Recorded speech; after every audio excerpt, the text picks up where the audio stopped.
சொன்னால் கந்தன் தருவான். துன்பம் என்று வந்தால் அங்கே வேலன் வருவான்.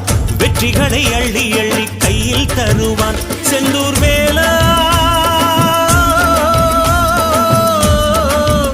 செந்தூர் வேலாவும் வேலை என் போன்ற ஏழை கண் தேடக்கூடாதா?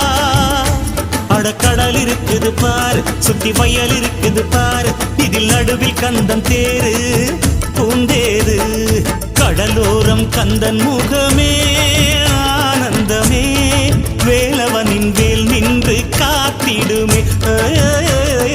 பலையோரம் மோதும் ஒலியே ஓம் என்றுதான் காற்றோடு எப்போதும் கேட்டிடும்.